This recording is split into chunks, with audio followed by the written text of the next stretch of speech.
Imagine what it's like to... Good morning, guys. Captain Dylan Hubbard here at the iHeartMedia Empire, getting ready for our Real Animals radio show. We got Captain Steve Papen of Fintastic Fishing Charters in the house this morning with us, and we're going to get started on our radio show here very shortly. Don't forget, you can call and join the conversation if you want it at 1-800-969-9352. If you want to talk fishing, give us a shout. Sit back, relax, and don't forget to comment where you're watching from on the Facebook stream. Share it with your favorite fishing group, and hope you enjoy the show. Thanks for tuning in, y'all.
Radio show brought to you by Bartow Ford.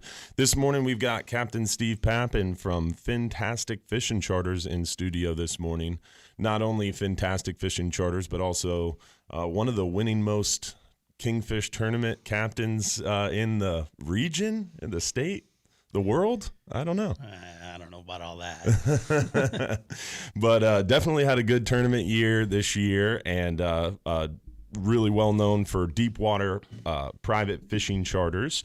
And we are going to be talking all about deep water and offshore fishing today, and a little bit of inshore fishing too, and always here to chat fishing and listen to your fishing reports too. So you can give us a shout at 1-800-969-9352 if you want to join the conversation this morning. But we are looking forward this week to a little bit of nasty weather coming in here, but going to have a good end of the week, it looks like. Beautiful backside of this front sometime Thursday. It's going to start clearing up, and Thursday, Friday, and really into the weekend looks beautiful. And we might get a little weather window ahead of this front. Looks like kind of Sunday afternoon into Monday looks real nice too. We're on a first quarter moon coming up on the full moon, I think Monday of next week. So we're about a week and a half away from a full moon, and things are heating up. We've got red grouper season open now. Gags have closed, but red grouper bite's been good offshore. Have you made it offshore since your vacation? No, I haven't. It seems like I brought the snow back with me. You know, it was snowing up there where we were in North Carolina, and we brought it back. Now I just get up this morning. There's tons of wind and all that good stuff. So You could have left the bad weather up north. I know. I think I'm that guy. You know, I drug it down here with me behind the truck. You do drive a big truck, so it could have dragged some bad weather with it. But yeah, I mean, this time of year, I think it becomes even more and more important to kind of capitalize on those good weather windows. And we might get one of those Monday, but you're going to be chasing that front, and that front's definitely coming through Monday afternoon, Monday night. So you want to keep an eye on that if you're going to try to roll the dice and get out there Monday. But the backside of the front is looking pretty good weather-wise right now.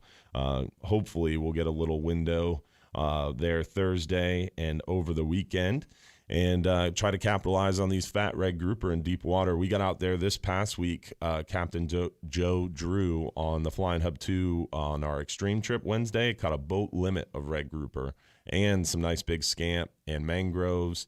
And I've been hearing a lot about the Blackfin Tuna bite. We haven't really gotten into a real thick school like sometimes you do in January, February, but I don't know. Have you been hearing stuff about Blackfin? Yeah, there's the pelagic bite this year has been pretty awesome. Yeah. Starting in even back in October, when we had that little snapper season for the charter sector and everything like that. We had that was the only thing open, so we didn't have red grouper, so we had to go get our snapper, and then we dabbled a good bit with a full spread of East Coast style trolling. Oh, nice! And we were rewarded quite a bit. We had a couple nice wahoo, a lot of dolphin, and a lot of tuna. It seems like there's a lot of mahi around. I mean, we've been catching mahi on some of those long range trips, and it seems somewhat odd. I mean, most of the time, historically, that I recall, you see the mahi most in the summertime. Yeah. But I mean, we're seeing some pretty big random bulls even this time of year. We caught one, I think, last week. Yeah. I mean, you'll always have a little winter time, I think, pelagic run. I mean, we always see more wahoo this time of year. November, December, even into January, definitely see more wahoo. There was actually, I talked to a charter buddy of mine that was fishing a wreck. It's like 24 miles offshore. Yeah. Like 4 days ago. And he was up there, and he said there was another boat there, and he said they were fighting a fish for probably half an hour. And he rolled up, kind of got a little closer and watched them stick a wahoo that was over 60. In 24 miles offshore. Like 90 foot. Wow. And that was 3 days ago. So that's there's crazy. Definitely, it definitely pays to have a flatline out this time of year for sure. You never know what's going to happen. 90 foot of water, 60-pound wahoo, 24 miles. Over 60. That's crazy. It was over 60. It was a good fish. I don't know who the guy was. I think it might have been a charter boat. But yeah. And it happens. There was another guy, same spot, but 3 or 4 days earlier than that, he had a couple nice blackfin. So, I mean, it's under 100 foot. Yeah. So. And the blackfin tuna bite, I think, in my opinion, typically January, February, new moons, we've historically seen our biggest pushes of those blackfin tuna, but we see them through the summer, spring and fall, winter, but I think they get a little bit more concentrated when the water's cool, just like the wahoo. Yeah, I think springtime is the fire. I mean, you got bait everywhere. Everybody can go get it. And, you get 2 or 3 boats sitting on a spot out there, and all of them are live chumming. I mean, the world's coming. I mean, it's going to show up behind your boat. There's no doubt about it. You got 4,000 pilchards swimming around a wreck or something like that out there. I mean, if there's a tuna around, he's coming.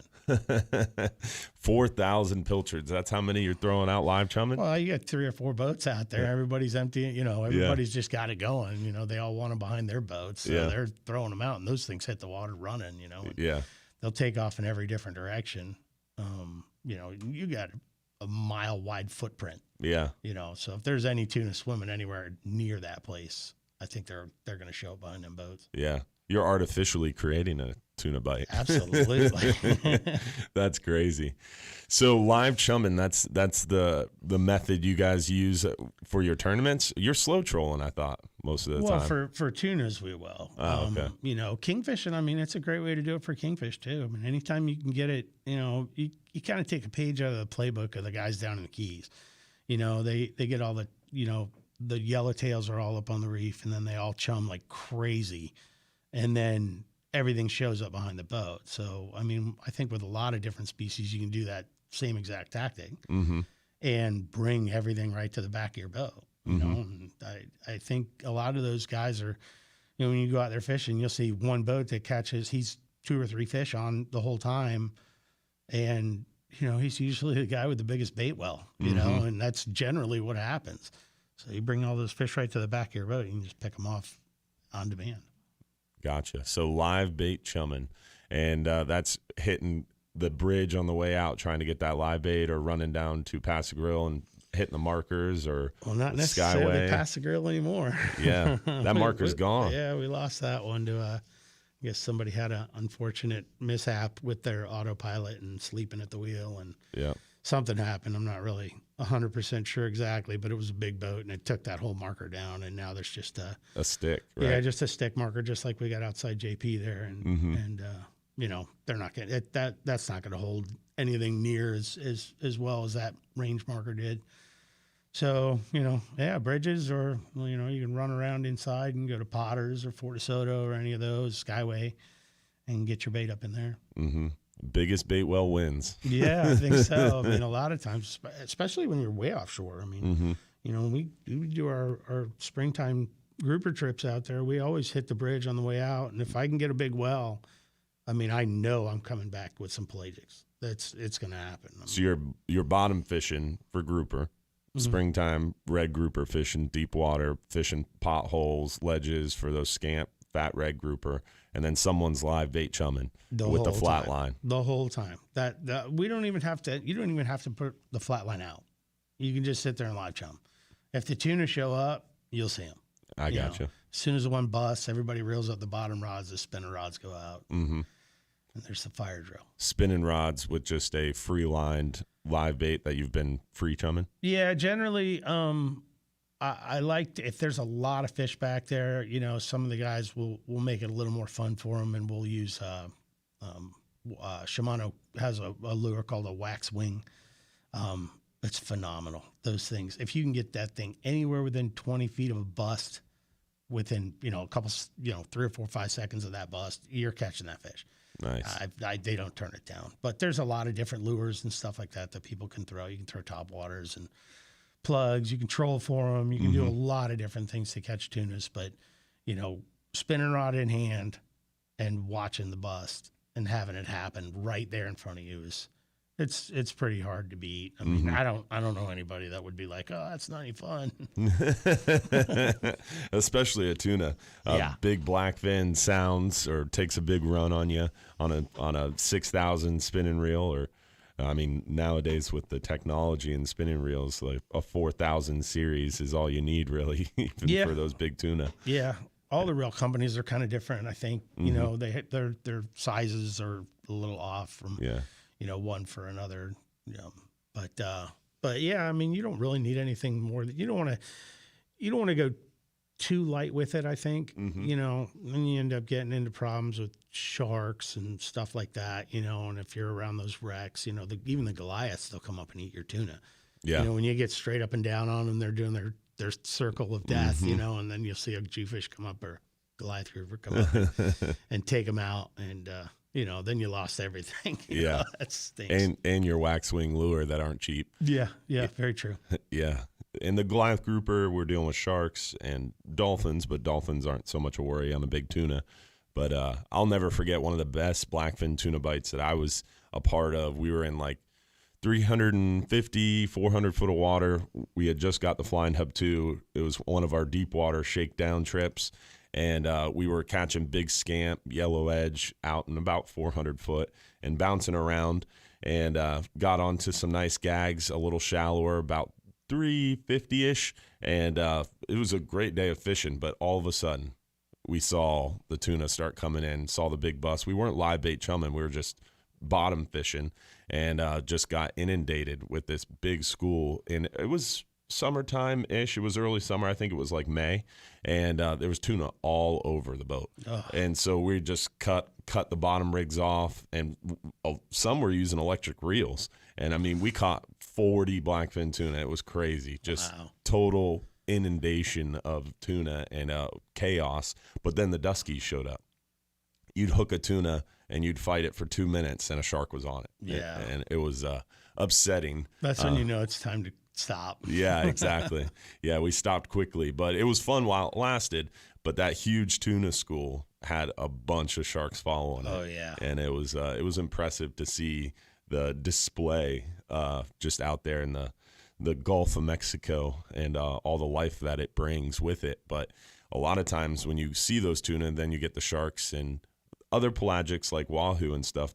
You don't seem to have that problem as much. I don't know. What do you think? Well, seems like wahoo don't move in big schools like tuna do. No, they definitely don't. I mean, here on the West Coast, most of our fish. I mean, I've caught a lot of wahoo, and I've been catching them my whole life out here. The majority of the big fish are shallow. Mm-hmm. I've probably caught shallower than people think. Oh yeah, mm-hmm. Definitely. I think I've caught the biggest wahoo that I've ever caught in my life, past say 300 foot, has been like 35 pounds. Oh wow! But I've caught 5 over 95 inside of that, and a ton of 70s and 80s and 60s and stuff like that. So that's awesome. It's definitely that's a depth. Well, we're definitely going to talk more about that on the other side, and some more pelagic stuff, and talk red grouper, and hopefully talk to you as well. Give us a shout at 1-800-969-9352 if you want to join the conversation. Real Animals Radio will be right back. Gills Apparel was started by anglers looking for one thing: performance. Stylish, lightweight. See what happens when we start talking about fishing? Yeah. I lost track of time. Yeah. That's I think very true. Not a lot of people realize how shallow they are, and that the bigger ones are shallower. And I mean, the biggest one that we caught on like the near shore trips was on a 10-hour. It was 88 pounds, and it was in about 90 foot of water. Yeah. Crazy. Yeah. And the guy caught it on 40-pound test. Like they're by themselves. Like usually, like we were fishing the loop one year, and we came across a fad out there that somebody had put out there, and it was in like 1,800 foot. Yeah. It was just right on the edge, and it was a huge cargo net, like the size of this table, and it was filled with water bottles and styrofoam and everything, just huge net, and it was anchored to the bottom in 1,800 foot. What? It had a rope and what were you doing in 1,800 foot of water? We were trolling. You were on the loop tournament. Oh. So we came across that, and we pulled up on it, and I was like, oh my God. We had the full spread out, so we made a couple passes, and we caught a couple. We had a double header wahoo, and then we had 2 wahoo and 2 tuna on the first, or 2 wahoo and 2 dolphin on the first pass. And then we passed it again, and then we got like a barracuda, and then we passed it again and had like 1 more dolphin, and then that was it. And I was like, there's no way that's it. Like, that's it. There's no way. So we pulled right up to it, and I grabbed a butterfly jig with wire and wire hooks and caught 21 wahoo in 21 drops. What? But the biggest wahoo that I caught in those drops was like 14 pounds. That's crazy. They were like this little rat wahoo to this, and it was just like you drop it like 80 foot, 90 foot, and it just stops. That's crazy. Just one after another, after another, after another. It was insane, but they were all down. So that was a huge school of them that was on there, but they were all small. Yeah. We kept like 2 of them and threw the rest of them back. That's fun though. Oh, it was a blast. It was a blast. Catching wahoo on a. I would love. Do you My do a lot biggest of wahoo slow that I've pitch? ever caught has been on a butterfly jig. Really? 96 pounds. 3-minute fight.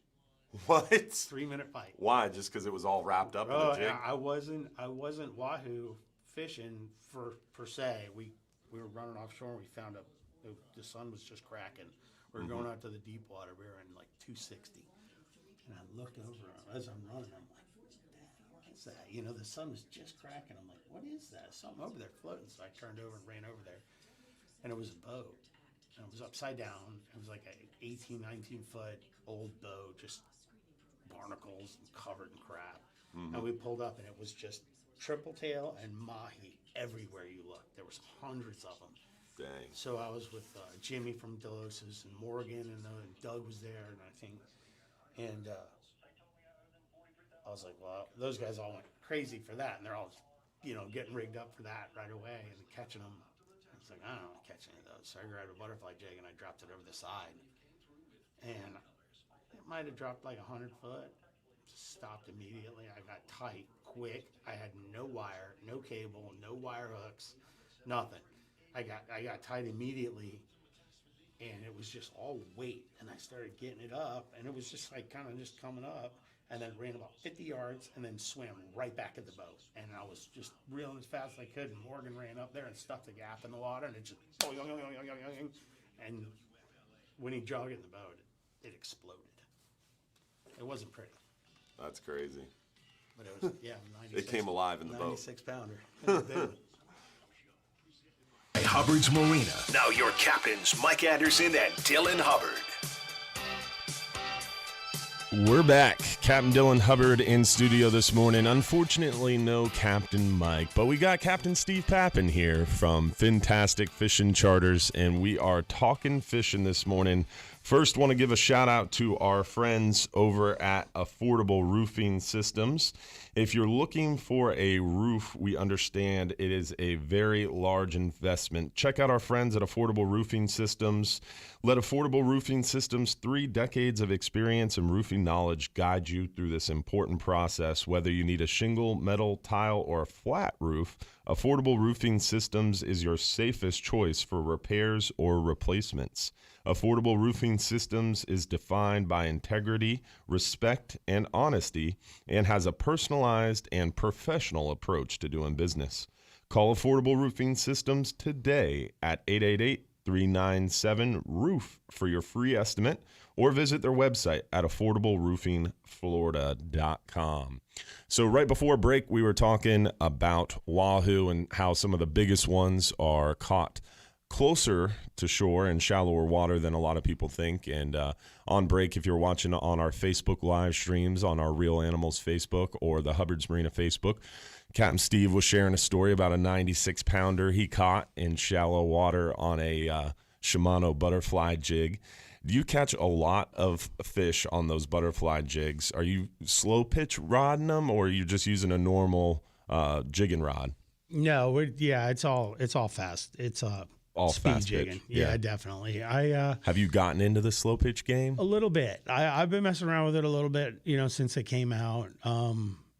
And it definitely has a place. I think, you will catch gags. You will catch, everything you will. I mean, you'll catch the same fish on both. I think it's just 2 different ways to target the same animal. The speed jigs definitely, like, especially with bottom fishing. I like to call it bully fishing. You get on a spot and there's always one tough guy, and he's always, generally it's the biggest one. And that first drop, or those first couple drops, that jig ripping through there fast. I mean, nobody else is allowed to tag that thing but him. So, but the slow pitch deal is the same thing. Some guys really get into that. The lighter line and things like that are the only things that kind of turn me off on it. Yeah. I know it's definitely possible to catch those, 30 and 40 pound gags on that light stuff, but just something about being tied into a 40-pound gag with 30-pound braid. I saw a 57-pound gag come up on 30-pound braid on a rod skinnier than my pinky. Yeah. And I was like, maybe there's something to this. Oh, there's definitely, down in the Keys, they've been doing it forever. In Australia, Japan, it's been around for multiple decades. It's just kind of now making its way into this area in Florida. I mean, they've been doing it now probably 15 years, maybe 20 in some areas.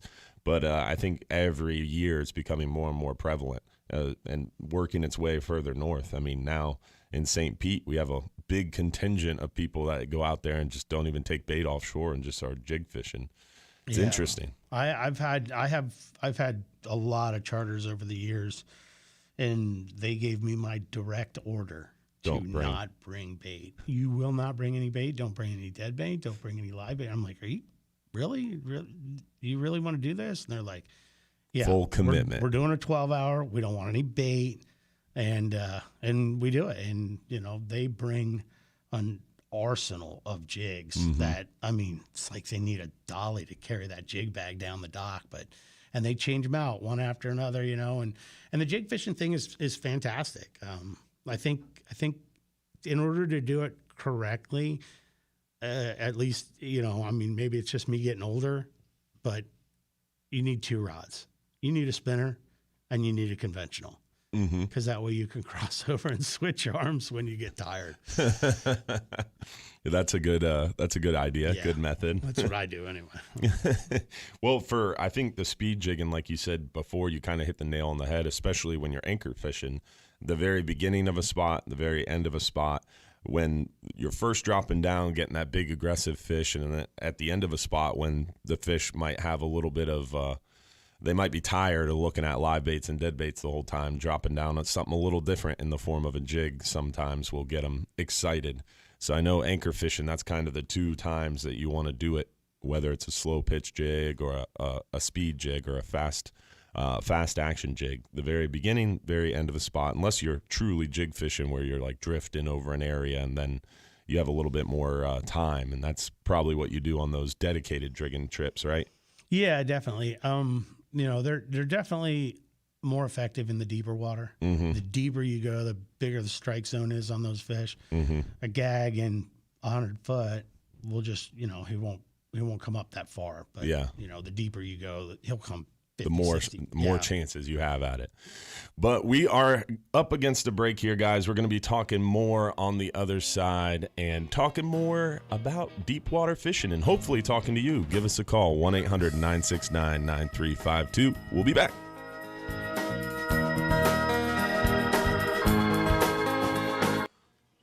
Breaks are sneaking up on me this morning. They do like every 15 minutes or something? It depends. Like, we have one at 6:19, 6:30, and then when we come back, we have a 15-minute segment till 6:50, and then it's a short period. So some are long, some are short. You got a lot of people watching. On Facebook, let's see, 25 watching on Real Animals. Never had a red grouper. What's the meat like?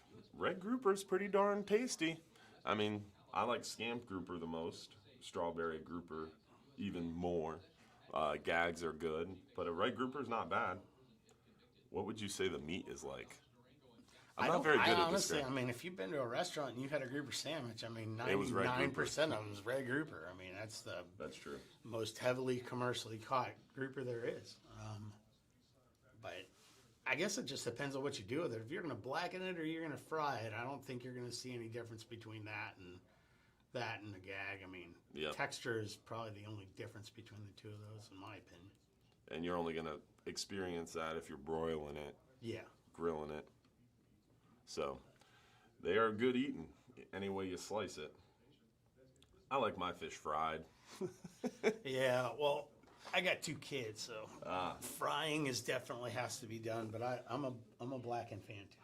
Yeah, I like going to the Friendly Fisherman and letting them do it. That's the easiest way.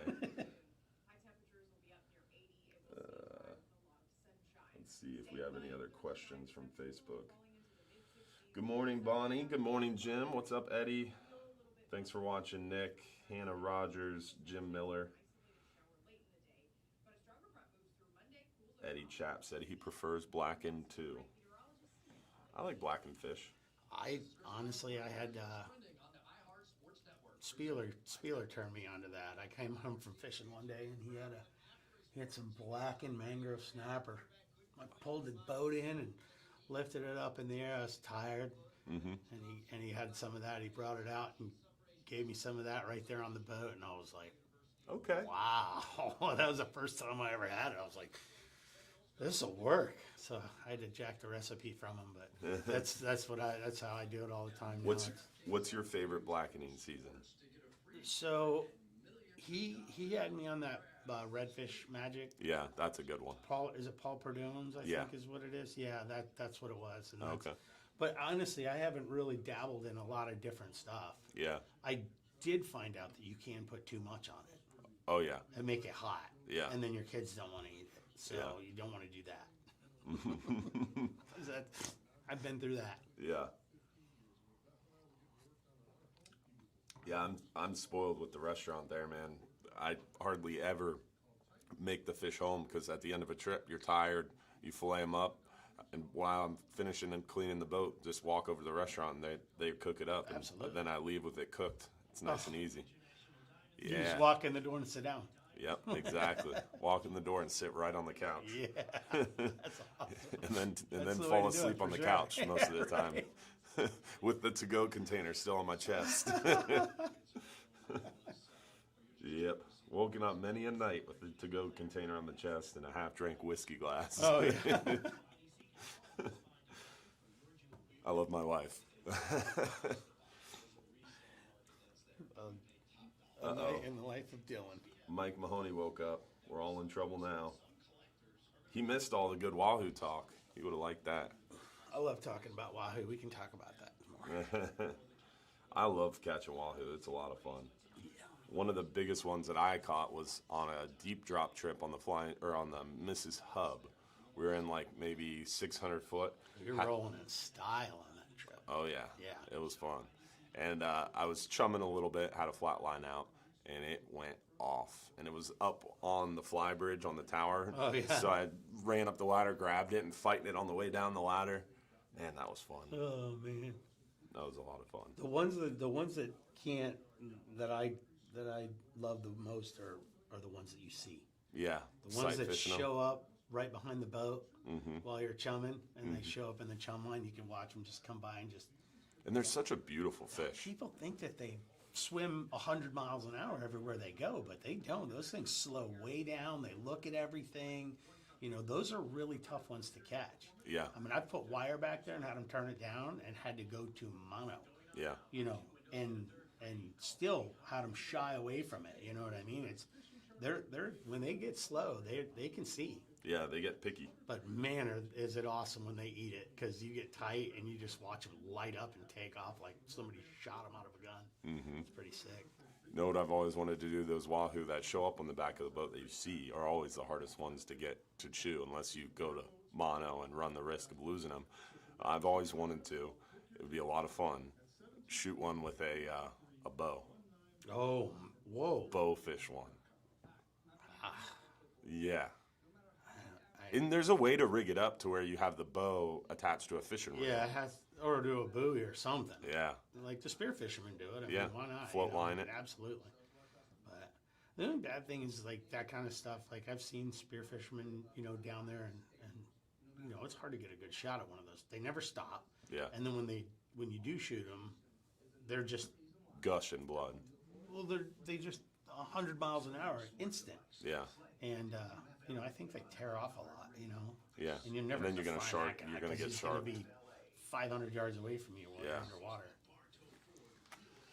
Chasing them down.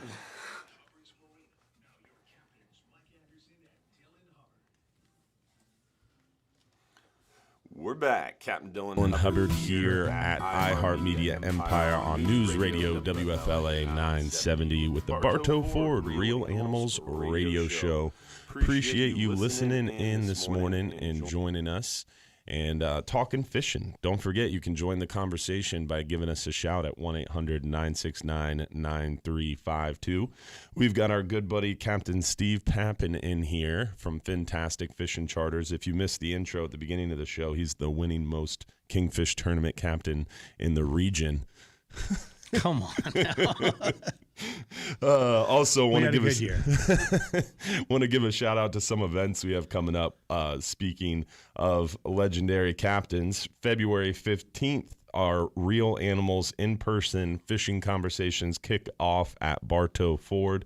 That is in-person event, and Captain Mike Anderson has the Watts brothers as guests. Brian and Greg Watts are going to be joining Captain Mike and talking freshwater and saltwater fishing from 7 to 9 p.m. Again, February 15th at Bartow Ford at 2800 Highway 98 North in Bartow. And Silver Ring Cafe, the best Cuban in Tampa Bay, will be there passing out Cuban sandwiches. Cap Mike's giving away a freshwater and saltwater bull bay rod at the event, and much, much more. So don't miss that event, February 15th.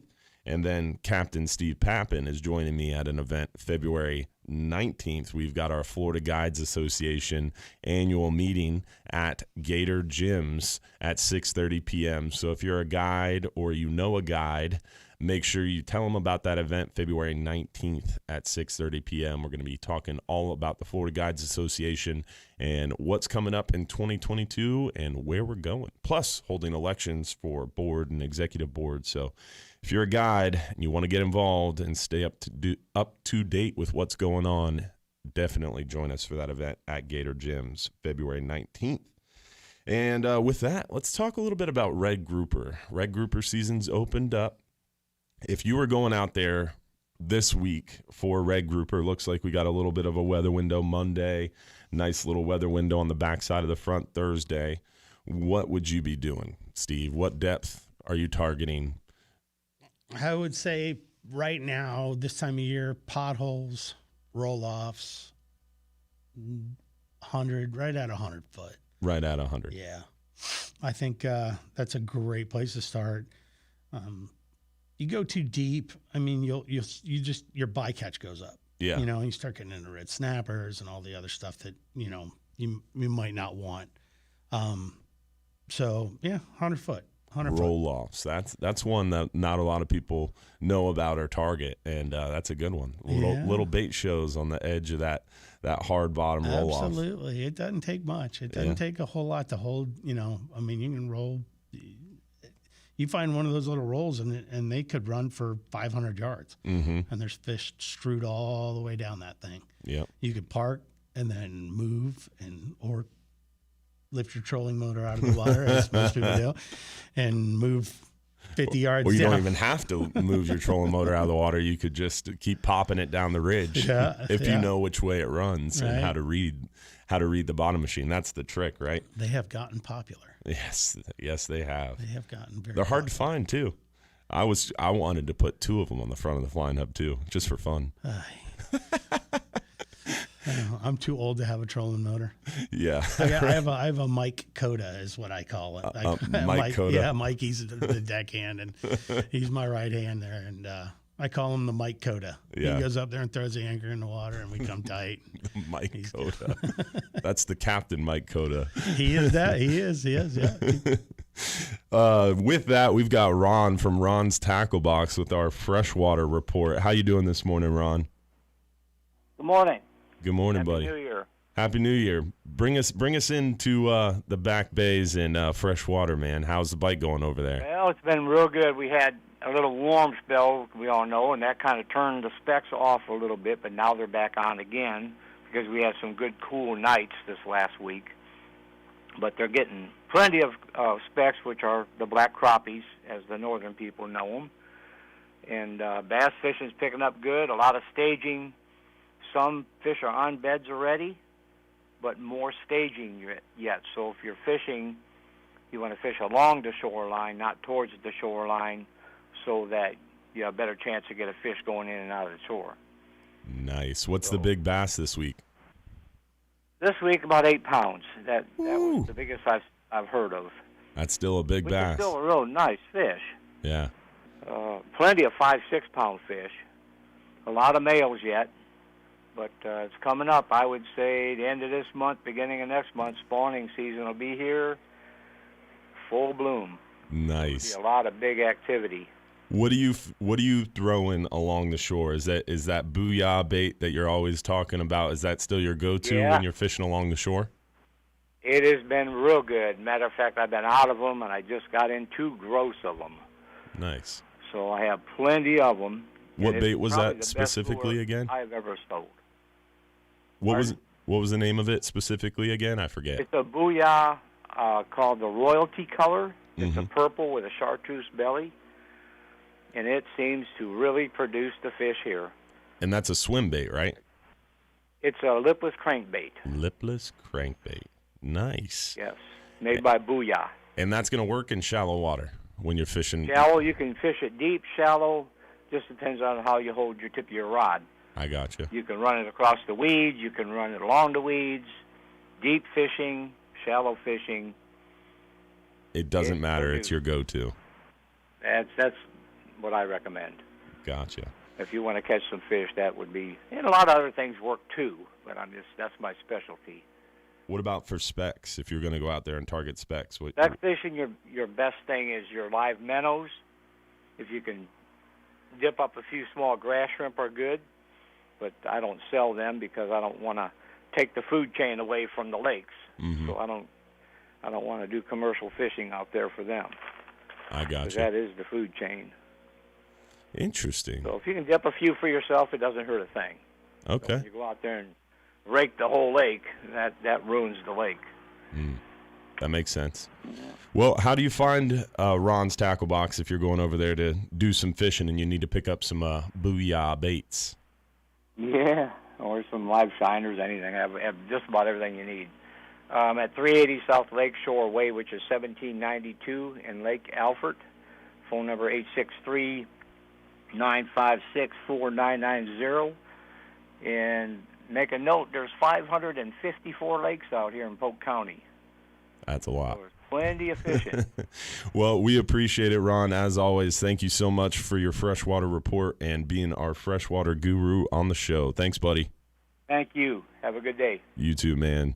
Always a pleasure to hear from Ron, from Ron's Tackle Box over there in beautiful Lake Alfred. Crazy how many lakes are over there, man. It is. Have you done freshwater fishing? I honestly, that's where I cut my teeth, man. Oh, really? Yeah, when I was a kid. I mean, I think living in this area, there's lakes all over the place. Everywhere. Most of the time, you got to sneak in people's backyards. Yes, those are always the best ones. But usually, when you're a kid, they just tell you to leave. They don't, they don't arrest you. You don't get in trouble. And we've hopped some fences when we were little kids. Running around in Seminole and Largo and stuff like that. Tides Golf Course. Oh yeah. But I was sitting there thinking while he was giving his report, I was like, man, when was the last time I caught a bass? I can't remember. Yeah. That's not good. It's been a while for me too. I got into it in college. That's when I really started bass fishing a lot in Orlando when I was going to UCF, because it was a long way to the freshwater, or a long way to the saltwater, I mean. So those little retention ponds and little lakes around campus, I got into bass fishing in a big way. And it's fun this time of year when they're all bedded down on that shoreline. Makes it easy. I caught a 12.2 pounder. Whoa. In a lake behind Seminole High School. I must have been probably 11 or 12 years old. Holy moly. Oh my gosh, it was massive. It looked like it swallowed a basketball. That's crazy. Yeah, it was big. I still got a picture of myself with it. It's like a That's little awesome kid holding fish. this giant thing. That's a trophy bass. Yeah, we weighed it on, they had a scale at my buddy's house there. He lived on the lake. And I walked out back and I looked in the water. I said, oh my gosh, holy cow, look at the size of that thing. And I caught it on a bucktail. Nice. I mean, it was nothing special. And it ate it, and it was pretty cool. So you sight fished it too? Yeah. It was sitting on a bed right in front of me. I mean, it was like right in his backyard. It was like really easy. Oh, nice. So. And that's this time of year when they get bedded down on the shoreline. It's easy to spot them. They're sitting in that white sand hole, and it doesn't even take polarized glasses, but it helps. And anything you throw at them while they're sitting in that bed, they're gonna eat it pretty much. And so it's a good time. Good time to go out there and get the cobwebs off the bass fishing gear, right? Yeah, I don't even know if I have a bass rod. I don't think I do. My son, I bought him a crappie fishing rod from Dogfish with a 1000 series spinning reel on it. My. So it's set up perfect for go. bass fishing. Yeah, and I bought it for my son, but I think I use it way more than he does. We should go hop some lakes after the show. Yeah, I'm ready. There's got to be one around here I know somewhere. what lake you're talking about behind Seminole High School, too. We're kind of neighbors. Oh, yeah? Yeah, well, there was two of them. There was one on either side of there was one on the north side of that street and one on the south side. And it's all residential behind everybody's house, So we have to know somebody. Because we'll get in trouble. Yeah, if we jump a fence now. It's not going to work out. It's not going to work out for us. Yeah, we need to bring Mahoney with us. He knows how to jump fences and not get in trouble. So maybe he can teach us his ways. But definitely exciting stuff as far as bass fishing goes. But back to saltwater, what we were talking about, the red grouper, 100 foot of waters, where you're going to start targeting those red grouper. What's your go-to bait? I don't know. I mean, I'm a live bait guy. I love live bait. Yeah.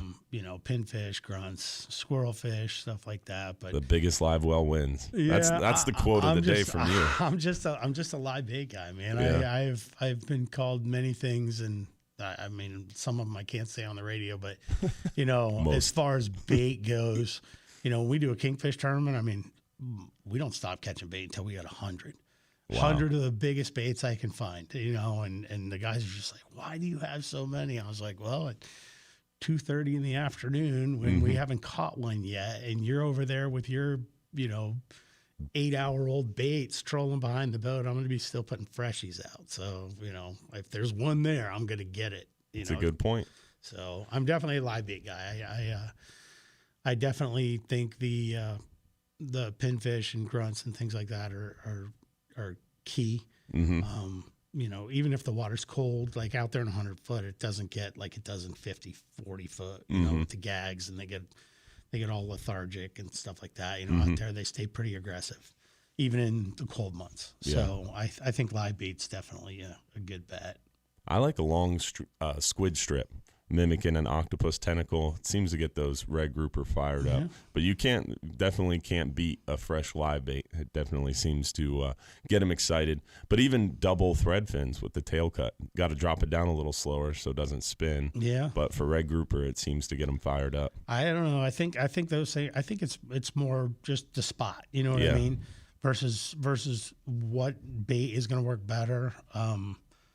There's a friend of mine, I think it was Ryan Wagner, runs Fish Taxi. Long time ago, man. I remember them coming in, and he had a red grouper with a big bulge in its belly, and we couldn't figure out what it was. I cut it open, and it was a full can of Miller Lite. Wow.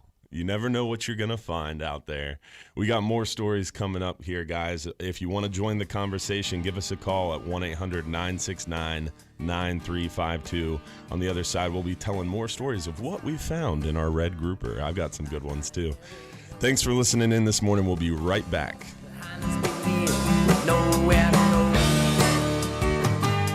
DraftKings needs your help to bring their top-rated sports book to Florida. Red grouper will eat anything. It was full, though. It was unopened. It was an uncracked can? Unopened can. Who threw a full beer overboard? You need to find them. I don't know who that was, but it was pretty incredible to see that. Someone let a full can of beer. And then it ate it. That's crazy. Horrible. It was probably slow pitch jigging its way down, that full can of beer. Absolutely. Fluttering to bottom. Red grouper couldn't take it. Looked good to him. Trying to find you that big wahoo we got on that jig.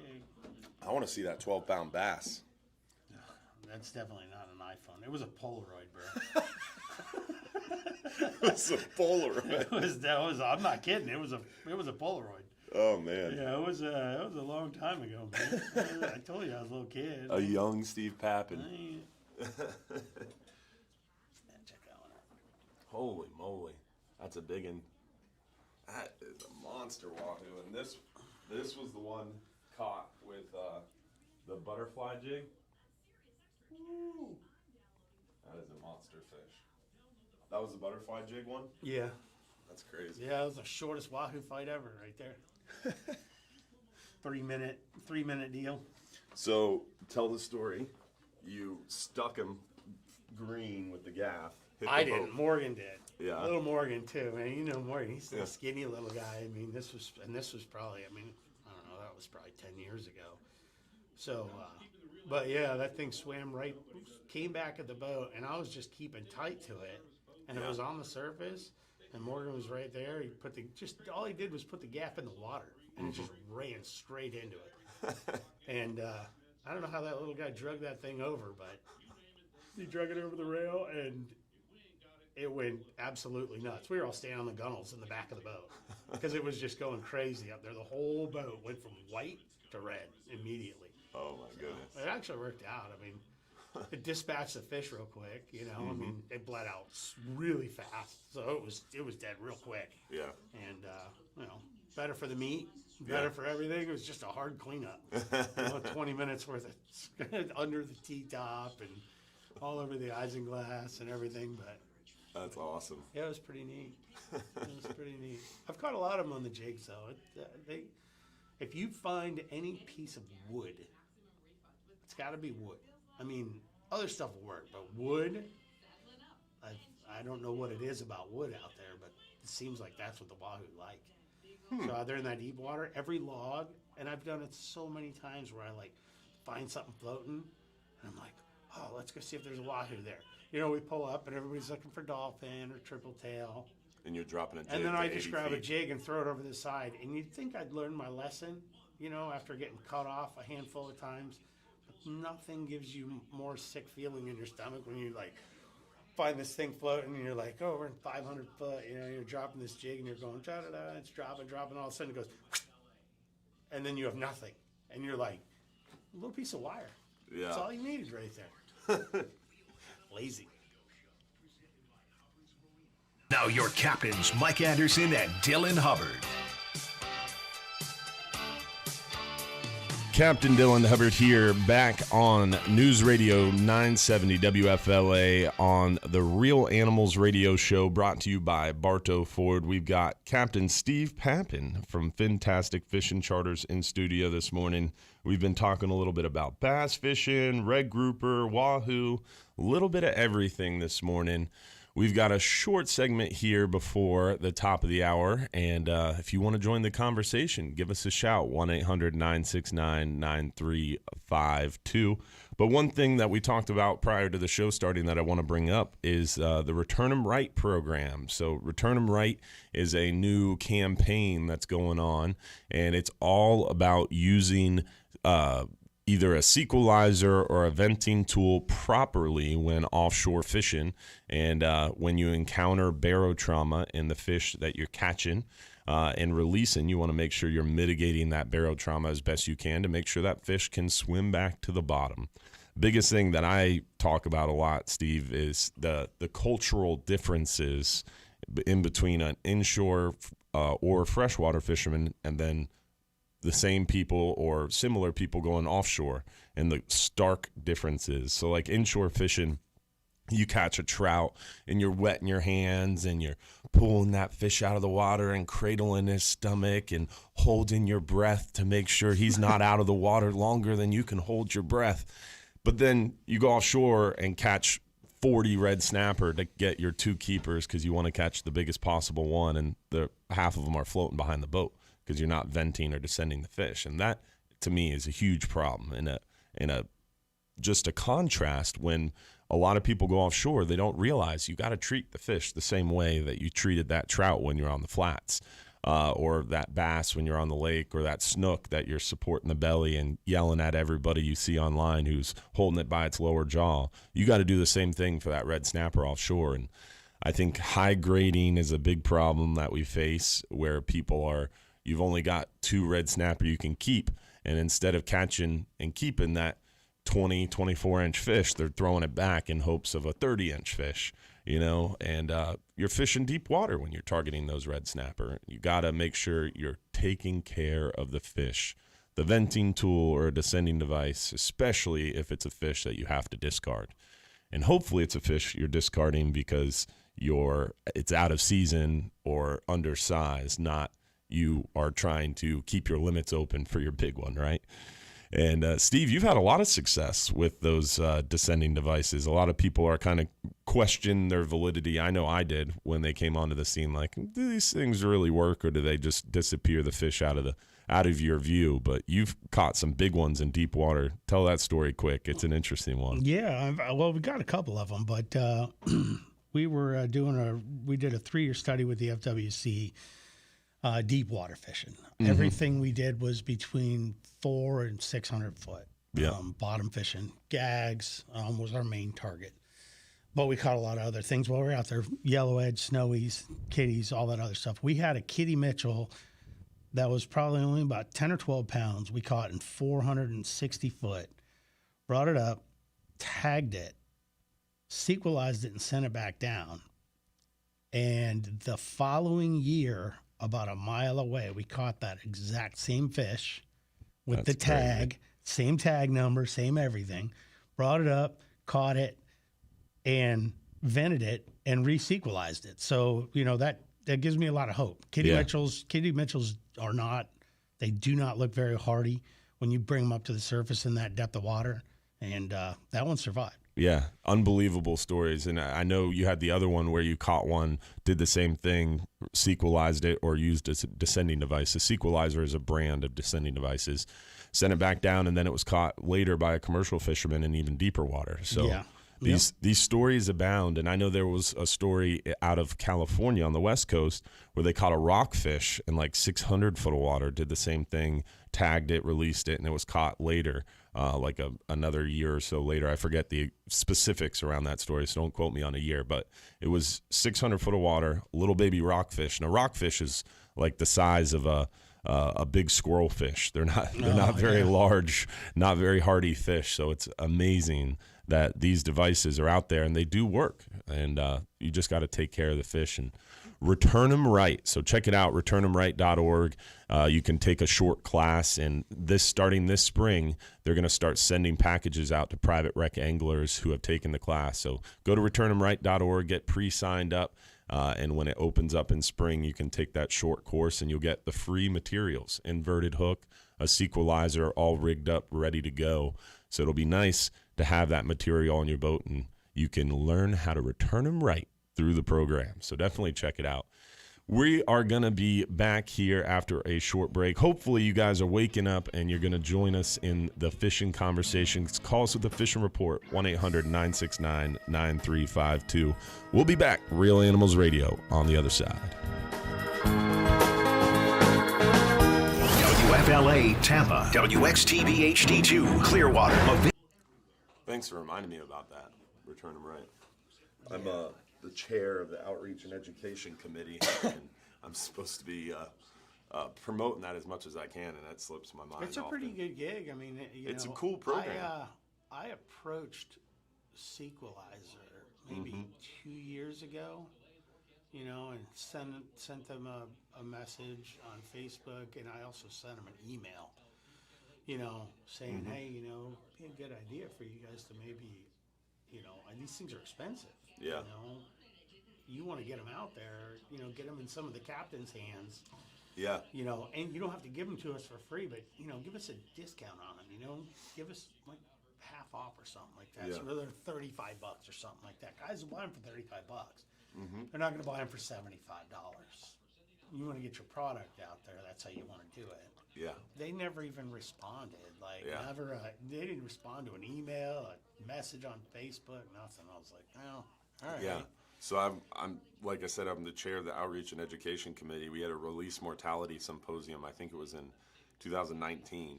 So it's like a 3-day thing, and it was all about barotrauma. A bunch of scientists and educators doing all these projects studying release mortality and barotrauma effects in offshore fishing.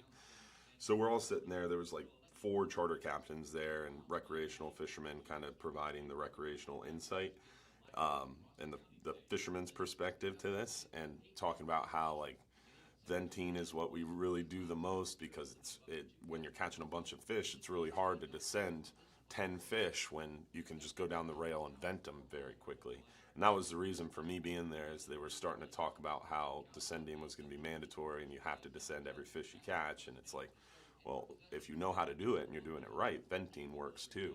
And that was what I was interested in finding out. And the scientists even said, if you vent a fish properly in the right place, venting can be just as useful or just as good as descending. But venting is very tricky to do properly. Poking it in the right spot, not going too deep, using the right kind of tool. And you're putting a hole in the side of the fish, whereas a descending device is super easy. Clip it on the lip, send it down. Anybody can descend a fish. Well, that's why the venting tools, they had a mandatory. And then they repealed it. Yeah, because everybody was screwing it up. Yeah.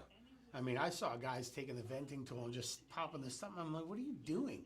That's not going to work. Never poke the thing coming out of the fish's mouth. That's the wrong thing to do. Ever. You killed it. You might as well just run it over with your truck. Weren't you the one telling me about the fishing show you saw where the host did it on the fishing show? Absolutely. Yeah, it's horrid to watch. It's like, you and I can't live with a giant hole in our, that's a stomach. Yeah. That's a stomach. If you cut a hole in your stomach, you're not going to live. Yeah. Neither can that fish, you know? So throwing them up in the air and waiting for their stomach to explode because, you know, all their body weight lands on it and pops it, that doesn't work. Yeah. Popping a hole in it with a knife, that doesn't work. I mean, you might as well keep the thing. If you're going to do that, you're killing it. Yeah. You know? I mean, so you're just getting that out of your sight at that point. Got to strap it to a descending device, or you got to vent it if you're going to release it. And do the venting right. Yeah. You know, you got to do it right. You have to...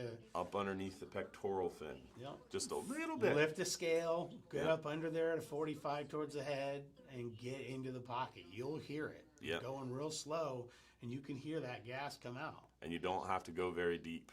No. Use your thumb and forefinger as a brake. A lot of those venting tools are this long, and you really only need to go in a quarter inch. Yeah, on most species. Yep. Half an inch on big Hogfish gag. too. I mean, you know, everybody's out there hog fishing now. I mean, we vent every single hogfish we catch. Yeah. And I know it works because we don't vent them a lot in shallower water because like 40 foot, 50 foot, they come up and they're blowed up. But if you get them into the water quick, you don't need to vent. Oh, they definitely take back off. But I mean, I know the venting thing doesn't but if you take an Instagram photo shoot with it, you got to vent it. When we did that that research trip with, I want to say it was Sea Grant, and we caught 17 hogfish on that trip. Nice. And we put it in tanks in my boat. Drove back to the dock, took them out of those tanks. And they had a truck. They had a truck with a trailer with a big tank on the back of it. Put all those 17 hogfish in that tank, and they drove them to the East Coast. And I called on them 3 months later, and she said 12 of the 17 were still alive. She said one didn't survive the trip, and then a couple of them kind of passed, I guess, while they were there or whatever. But that's a lot. She said 12 of the 17 were still in the tank. She said they made harems.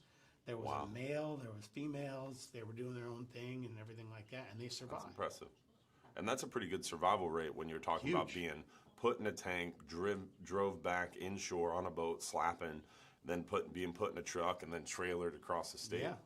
That's pretty awesome. That's why 70% is. And they were all vented. Yes, they vented every single one of them as soon as they came in the boat. Nice. You see it. I mean, even and you're catching those white grunts or porgies, and you're putting them in your live well. You see it.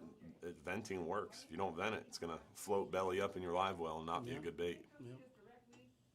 It works. Just has to be done right. People just grab the thing and stick it in the side of the fish, and that's not it. It's got to be done in the tank. Yeah. Our show's back on when they put the disclaimer up. iHeartMedia Incorporated. Welcome to the Bartow Ford Real Animals Radio Show, your weekly voyage into Florida fishing. Presented by Hubbard's Marina. Hosted by Captain Mike Anderson and Captain Dylan Hubbard. Good morning, y'all. We're back on the Real Animals Radio Show, brought to you by Bartow Ford on News Radio 970 WFLA. It's Captain Dylan Hubbard in studio this morning. We've got our good buddy, Captain Steve Papen from Fintastic Fishing Charters, the winning most kingfish tournament captain in the region. I like that title. It's got a ring to it. I mean, am I putting a curse on you for this year? I'm not worried about that. You don't need to toot the horn. I don't. What you won King of the that. Beach this year? You won Wild West this year? Meat Mayhem, right? No, we did the Wild West, the Angler Armory Wild West Championship. We went over the East Coast. Okay. Yeah, we took the yellowfin, and that boat's way too big to trailer. So we drove. This is my first trip down there, and if anybody's thinking about doing it, you should definitely do it because it was a lot of fun.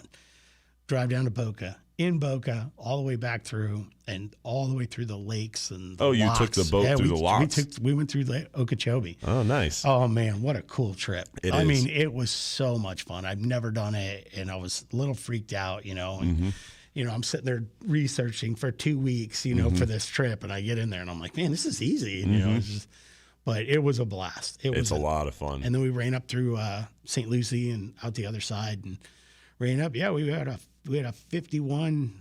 We blanked on the first day, really. I mean, we caught small fish. And then day 2, we just kind of picked a different direction, and just picked a different spot. We don't fish over there, so yeah. It's like coming over here for the first time. Mm-hmm.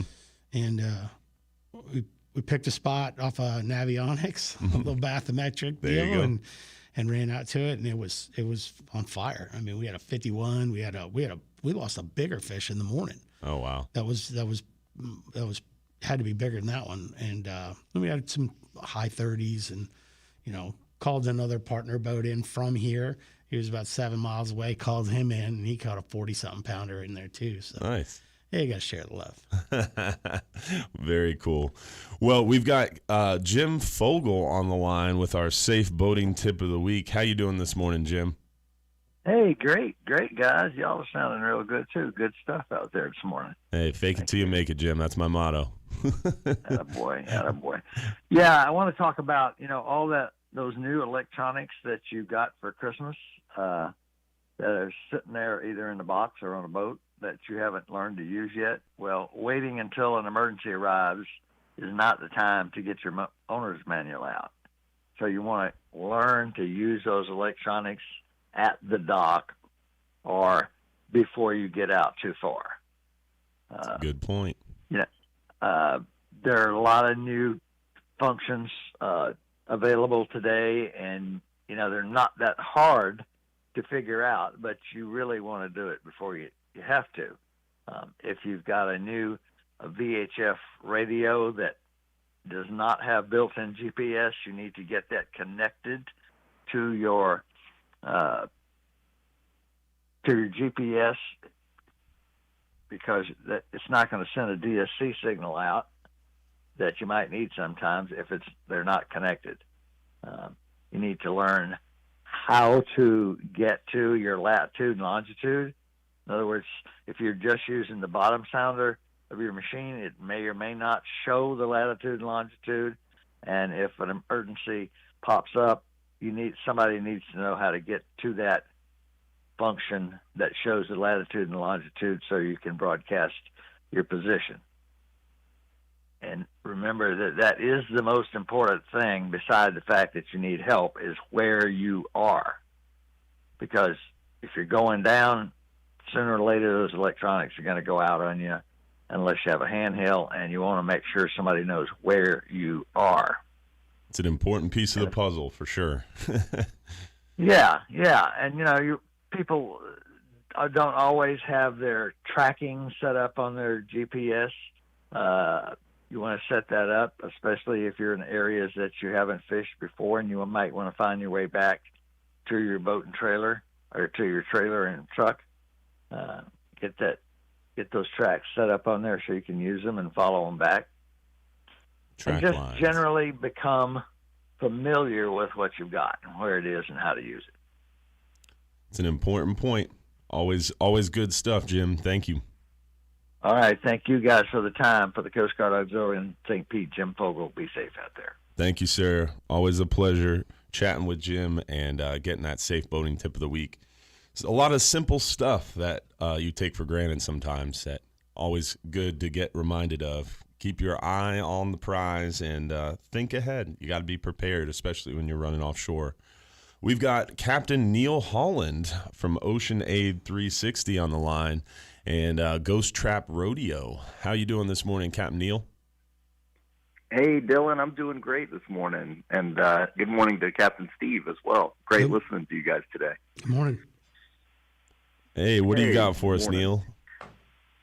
Well, I wanted to let your listenership know that our Ocean Aid 360 Ghost Trap Rodeo project that we do together with CCA, which is just like your favorite inshore fishing tournament, only instead of reds and snook, we go out in search of derelict fishing gear, derelict crab traps and such, and other forms of marine debris for $25,000 in prizes over the course of our one-year event series. It's returning to Tampa Bay for a homecoming event here on January 22nd. And we're going to be doing 2 locations together with Tampa Bay Watch and Clearwater Marine Aquarium.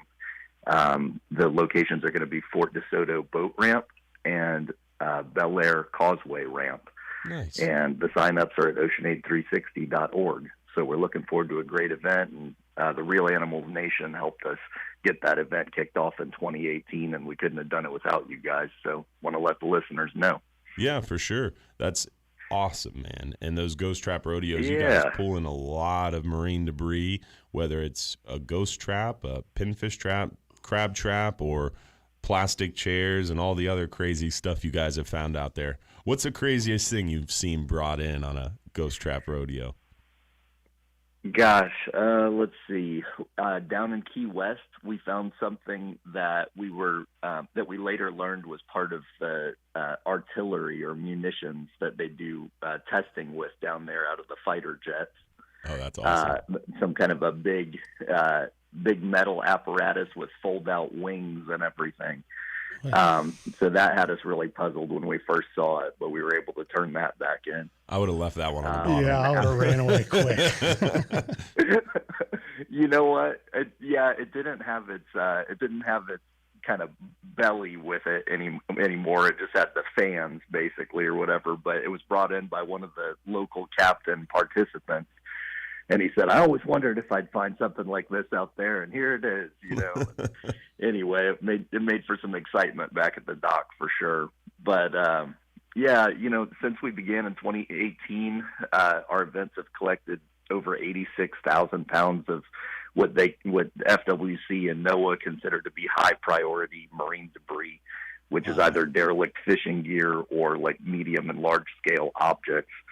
Out of all kinds of Florida coastal fisheries, from Apalachicola all the way down to Key West. But we got our start here through our first 7 events in Tampa Bay. So we love working here, and this is our community that got us started. So we're really hoping to have a good turnout on January 22nd.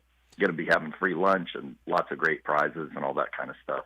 And you can learn all about this at oceanaid360.org, right? That's exactly right. Yes, that's right. Yeah. So, and I just want to say I love listening to you guys chat about the offshore scene. You know me, Dylan, as an inshore charter captain here with GoFishTampaBay.com. But during this time of year, one of my favorite things to do is to throw my 23-foot tower boat on the trailer and take it over to Peanut Island and Palm Beach over there and go sailfish and pull plugs and, pull big live baits and everything. Nice. So I'm really looking forward to making that trip this year. That sounds like a lot of fun. Catching some sailfish from a 23-foot boat. That's fun. Very cool, man. Yeah. Well, we appreciate the call this morning. Thank you so much for sharing that information. What day was that again? It's going to be Saturday, January 22nd. And for what it's worth, if anybody's interested, we've got one the week before on Sunday, January 16th, up in Jacksonville. So if anybody's going to be up in that area or knows that fishery or just wants to go and try something new, looking for something to do on Sunday, Jan 16, they can register for that event on our oceanaid360.org website as well. Nice. I appreciate it, man. oceanaid360.org. Find out more. Get registered. Thanks for calling this morning, Captain Neil. Heck yeah, guys. Hey, Steve, I think you're going to have a great kingfish year coming up as well. All right, I'm going to be watching. I'm going to do my best, man. I appreciate it. Thank you very much. We're going to need all the help we can get. For you, bud. You take care of yourself. Have a great day, guys. Tight lines. Thank you. See you later. It's going to be hard to keep up with the bar you set this year, though. It's going to be fun. Yeah, man. Well, biggest live well wins. I'm never going to forget that one. Hey, man, that's the gig, right? Yeah, we had an unbelievable this year. We've had great years in the past, but you go on a run here and there. But that King of the Beach thing, that one, man, we've been chasing that one for a long time. Yeah, a long time, and that was the right one to win. Yeah, it was. That was awesome, man. I was happy for you guys, and you guys have been fishing King of the Beach for how long? Put him on the spot. There's some smoke coming from his headphones. Golly, man, I don't even know. It's 25 years. Wow. The first King of the Beach, Old Salts didn't have it. The first one I fished, it was at Tierra Verde Yacht and Country Club. Mm-hmm. And they had the weigh-in by the pool. Nice. And that was back in the day. And then it went to Krabby's, and it went to what was that? What was that other place over in Pasadena? It was Lever Rocks? Yeah, Lever Rocks. Mm-hmm. It went there, and it kind of bounced around until it found its home where it's at now. And but we've been chasing that one forever. That was the only tournament that I have not gotten a first place trophy for in this area. We've done awesome. The Loop, we've done bottom fishing tournaments and all the kingfish tournaments and this and that and the other, but that one right there was the white rhino, you know what I mean? And the white whale. Yeah, and you got him. Oh man, it was pretty epic. That's awesome. Well, we've got more coming up on the other side here, guys. Don't forget, you can join the conversation too. Give us a shout, 1-800-969-9352. We'll be back. News Radio WFLA 970, Real Animals Radio Show on the other side. Looking for the Bay Area's premier family boating resort? The white whale of a tournament. Bro, I didn't even know how much money was in it until Tommy pulled me aside. He's like, what are you thinking? I'm like, this is awesome. Always enter he's the like, Calcuttas. He's like, do you know how much money you won? And I go, I don't know. And he pulls a piece of paper out of his pocket and hands it to me. He goes, you're welcome. And I looked at it and I was like, wow. That's awesome. That whole fight, everything about it. It took some years off my life, I guarantee you that. It was calm. Yeah. And we could see the fish for probably 20 minutes. You could see him for 20 minutes? Yep. What was it, just light wire or something? No, it was just bulldogging. It was 54 pounds, man. It was just bulldogging. Its initial run was like maybe 50 yards. I mean, it lit it up. Yeah. But then it got deep, and it was like trying to catch an amberjack on kingfish tackle. And then you see it, and you see how big it is. How do you put more pressure? You know what I mean? Like, How do you pull harder? Like, it's not coming up, and you're like, oh, well, I'll just pull harder. Well, if it was a 25-pounder, you're like, yeah, no problem. But if you saw what we saw, and you know how much money's on the line and everything, you look at that, and you're like, bro, how are we gonna pull on this fish? I mean, it took a while. It just sat on its side, just under the boat, and then out here, and then over here, and then it was painstaking to watch. But then when we finally got some gray hairs in the beard. Oh yeah, there's no doubt about it, man. We all lost a couple years of our life there. There's no doubt, but then we hit it. Cigarettes take 7 minutes off your life. A big 55-pound kingfish and King of the Beach takes years off your life. Mm-hmm. It was funny. We were listening. We had the radio on, and we caught the fish, and we never celebrate or go crazy. Usually catch. Even if we catch a nice one, it's like walk up and hey, man, great job, guys. Put them in the bag and go back to fishing. And Ronnie Keene was out there at the same spot, and he goes, when I heard you guys yelling and screaming, I knew we were all fishing for second. And then when I saw you guys leave at 10:30, I knew we had no choice. That we were all fishing for second. He's like, I've never seen you guys leave early, ever. Yeah. 55-pounder, that's hard to beat. We had a 47 in King of the Beach a long time ago. We have 3 second. We got second in King of the Beach 3 times. And 4/3. I didn't want to share your nickname on the radio. Oh, yeah. It's Queen of the Beach. Not anymore. You can't call me that anymore. Who came up with that? The only Amy from the old song. Oh, she's the one who came up with Amy that. and Tommy. Yeah. Oh, man. Tough crowd. Well, Amy and I share the same birthday. So, So every year, she sends me a little message. It says, happy birthday, Queen. But, that's funny. It's pretty sad. You shook that one off, though. That's the important thing. Yeah, that was the right one, for sure. I remember we were at one of our fishery meetings, our charter captains meetings, and you were telling that story, the Queen of the Beach story, and then that King of the Beach is the one you won. Oh, was it? Yeah. Yeah. I was like, son of a sailor, that's awesome. We weighed a 40. We caught a 47 as the sun was coming up in one King of the Beach. Dang. And LJ, John Smith's kid, caught a 49. Bumped us. We're back. Real Animals Radio Show, presented by Hubbard's Marina. Now your captains, Mike Anderson and Dylan Hubbard. Captain Dylan Hubbard here on the Real Animals Radio Show, talking fishing with our good buddy Steve Papen of Fintastic Fishing Charters, Tournament Fishing, Wahoo, Red Grouper. We've covered it all, and the return'emright.org. And if you want to join the conversation this morning, you can give us a shout, 1-800-969-9352. We'd love to hear from you, hear a fishing report or a fishing story. Want to give a shout out to our friends at Affordable Roofing Systems. If you need a new roof or roof repair, check out our friends at Affordable Roofing Systems. They understand that your roof is a very large investment and protects most everything you own. Let Affordable Roofing Systems' 3 decades of experience and roofing knowledge guide you through this important process. Whether you need a shingle, metal, tile, or flat roof, Affordable Roofing Systems is your safest choice for repairs or replacements. Affordable Roofing Systems is defined by integrity, respect, and honesty, and has a personalized and professional approach to doing business.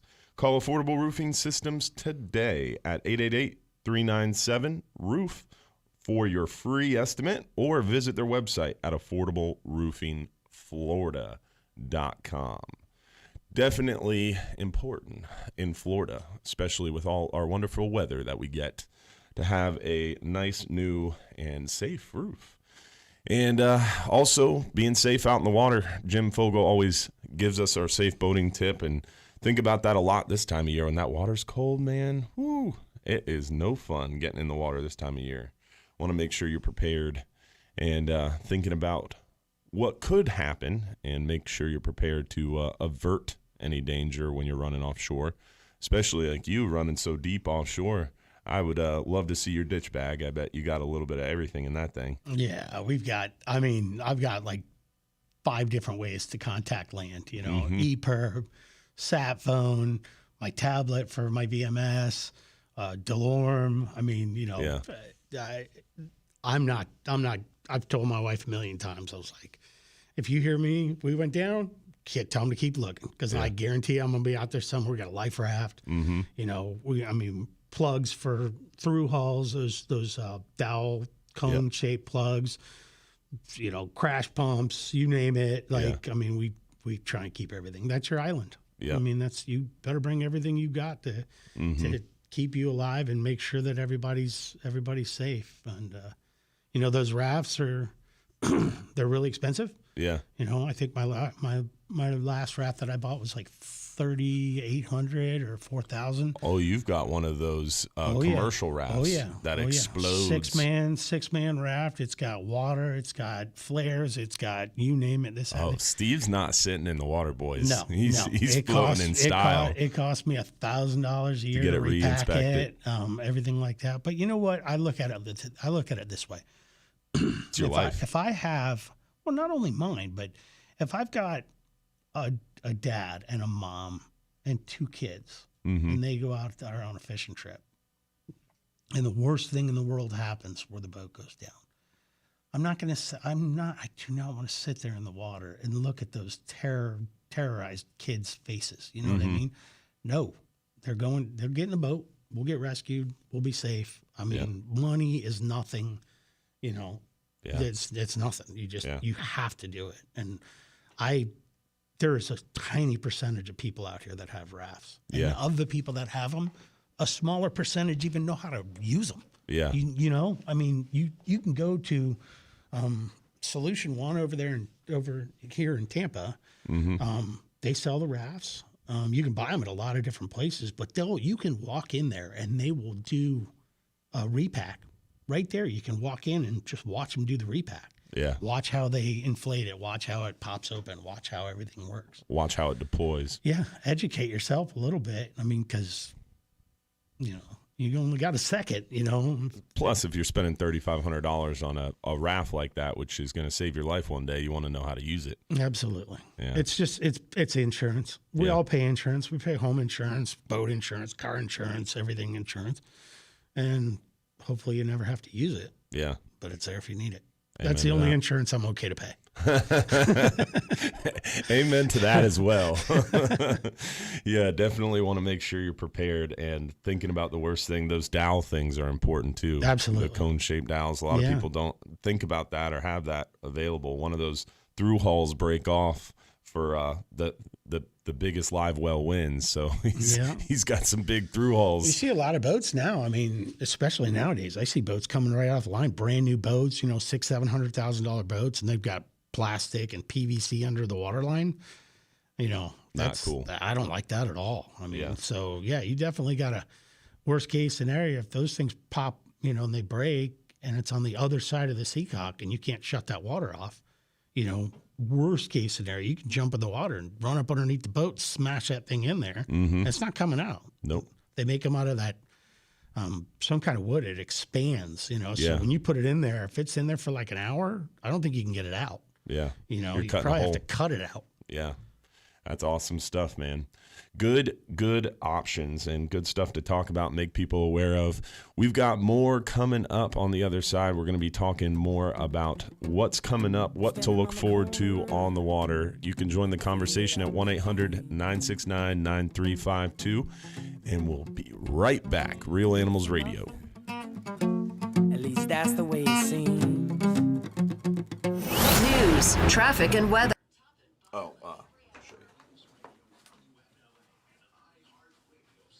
We'll be right back.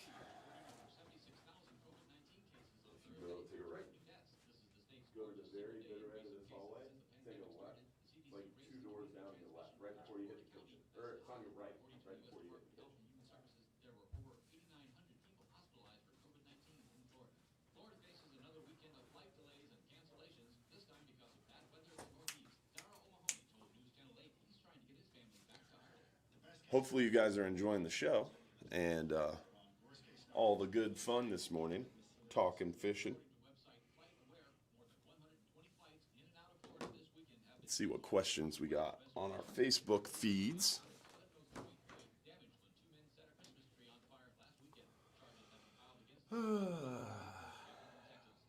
Definitely got a big cold front on the way here, guys.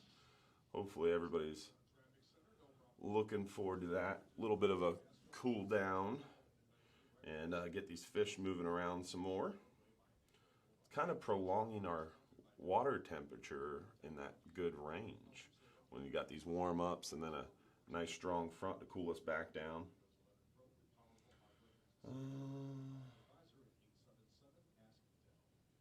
Yep, always better to be prepared and not need it. Amen to that, Zach. red grouper fishing is good. Definitely a good time to get out there. 10-hour trips give you a chance at those red grouper. We're catching them a lot on our extreme trip and 39-hour trip too. Red grouper bite should remain real solid for us for the next few months here. Got those lane snappers super heavy around that red grouper area too. Hogfish bite still pretty steady. Adam Franklin, I'd be targeting sheep's head off the bank right now. A lot of good sheep's head fishing around. If you're around Bay Pines, I mean, you could hit the Bay Pines, even off the VA Park is where I would go.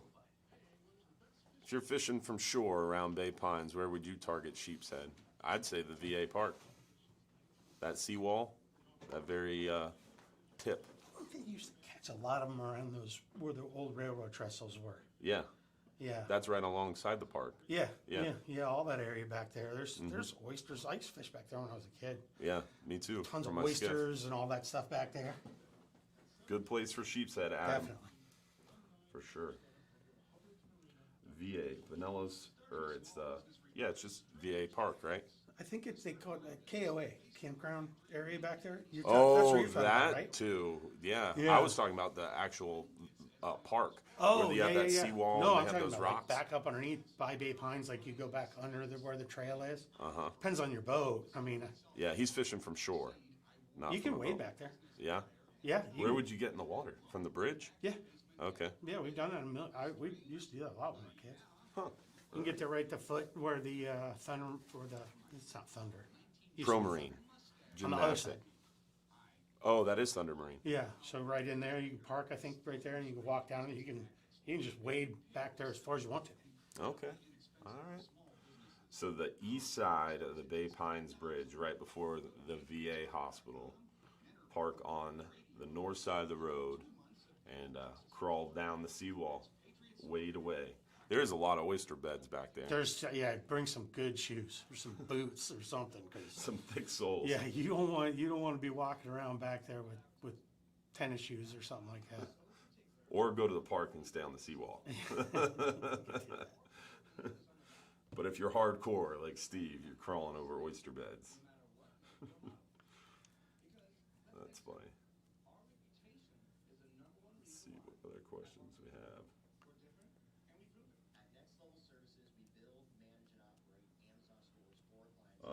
Have you ever had any luck trolling deep-lipped plugs for gags?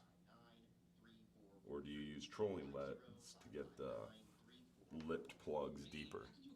I feel like no one really does trolling for gags outside of 40, 50 feet of water. Not a lot. There are some guys that do. Yeah. Yeah, definitely. And I'm not a huge fan of trolling for gags myself. Yeah. You know, it's I'm not cool a huge fan of trolling, period. It's trolling for gags is good if you're, in an area that's like flat and like you don't have any numbers in it. Yeah. It'll help you find stuff and this, that, and the other. But it's not like it is back in the bay where you have a channel edge and you can just drive. The channel as long as you stay on. You can drive for an hour in the same direction. Yeah. But out there, you drive over a lot of sand. Mm-hmm. So I think. It can be done, and it's definitely effective, but it's hard to beat anchoring right on top of them. That's good points. And to get them down deeper, you could use a trolling plug or a trolling weight, or you could just use like a downrigger or just braided line. Yeah, braid definitely is. You can take a stretch 30 on like 30 or 40 pound braid with a real short length of leader. And you'll get like 50 feet out of it. Deep as you want to troll. You just got to let it back a little further. The further you go back, the deeper it goes. We're back, I think. Yeah. There's the drag pool. Presented by Hubbard's Marina. Now your captains, Mike Anderson and Dylan Hubbard. You You guys are stuck with just me this morning, Captain Dylan Hubbard in studio, but got my good buddy Captain Steve Papen from Fintastic Fishing Charters in studio this morning, talking fishing. We've got a few more short segments here, guys, so you can join the conversation at 1-800-969-9352.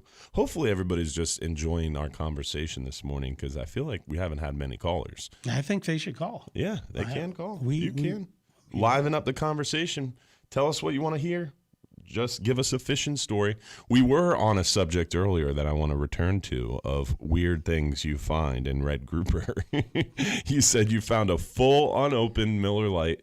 I know we've came across chicken bones quite often, and fried chicken bones do work as red grouper bait. Have you tried that before? No, I haven't, but we have. I've gone through the same thing. The guy's eating chicken wings and throwing them over the side. And then at the cutting table, you're like, what is this? And you're like, oh, yes, okay, I got you. Yeah. Oh, Joe was eating chicken wings again, and the red grouper you catch are full of chicken bones. It's crazy. They'll eat just about anything you throw down there. And mixed in with the red grouper, we've got the lane snapper. And lane snapper are a solid again. We've got a nice big old catch level, so we shouldn't have those issues this year. And well, I think we're seeing bigger lane snapper. They're huge. Traveling deeper, too, than previously, at least historically. And it's nice to have not only the big red grouper in the box, but some of those big lanes mixed in with them. And then we're seeing a solid mangrove snapper catch right now. And these overcast conditions make mangrove snapper daytime bites even better. So you've got a lot of different things to go out there and target right now. And bring a live well full of bait. You might scare up some tuna or wahoo and a couple mahi. Inshore right now, we've seen a lot of redfish action, and definitely great time for the sheep's head. Still some snook action in the back bay areas, cruising those mangrove shorelines, grass flats, all that good stuff. Triple tail along the beach. Have you been seeing a lot of triple tail running in and out? Yeah. We've I think the early December. They were everywhere, every single trap. Every buoy, it seems everything. like there's a lot more traps out front this year than there has been in previous years too. But it's like a slalom running out there on the boat. But I got to worry about mine with the inboard. If we get a trap wrapped up, we got to jump in and swim underneath the boat and get it out. But yeah, there was tons of them. I like probably at least 50% of the traps, I would say, while we're running, had a triple tail of some sort, whether it's a little one or... It was hard to find keeper sizes, but they seem to be very thick. But they've thinned out a little bit, but they're still around. I know a lot of people are still catching some big ones. And even in Tampa Bay, I didn't really realize it that much until I started really doing fishing reports heavily for Fox 13 and stuff. And people are sending me reports and photos of how big the triple tail get, even well north of the Courtney Campbell. It's crazy. Oh, really? Yeah. Wow. Way up in the bay. It's like, what in the world what are they doing way up there? It's crazy. They got tails, man. You never know where they're going to end up. That's true. They got tails. They got tails. They just swim wherever. Yep. They follow the bait. They follow it's the like that food story sources. Years ago where that mullet fisherman caught that yellowfin tuna up there by Bel Air. I saw pictures of it. I mean, these guys sitting there at the boat ramp with a 50-pound yellowfin tuna that he caught in a cast net back in a canal. What is that thing doing there? I remember that story. Insane. That photo still circulates on social media every now and again. Mike, my deckhand, he knew the guy. He knew the guy that caught it. He's some kind of Carolina skiff back there. Sees a swirl and what are you gonna do? You never know what's gonna happen. Unbelievable stories, and that's what fishing is. That's why I love saltwater fishing. And myself is just you never know what you're gonna catch. Freshwater fishing's a lot of fun, and I don't want to take anything from that. And like we talked about earlier, bass fishing, we've both done it. We both enjoy it. But when you're freshwater fishing, you're going to catch one of a handful of species. When you go offshore fishing or even inshore fishing, in saltwater, you just never know what's going to take that bait or be on the other end of the line. Be prepared for everything.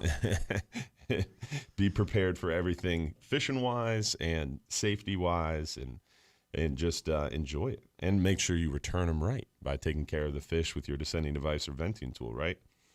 Absolutely. We tied it back in. Yeah, man.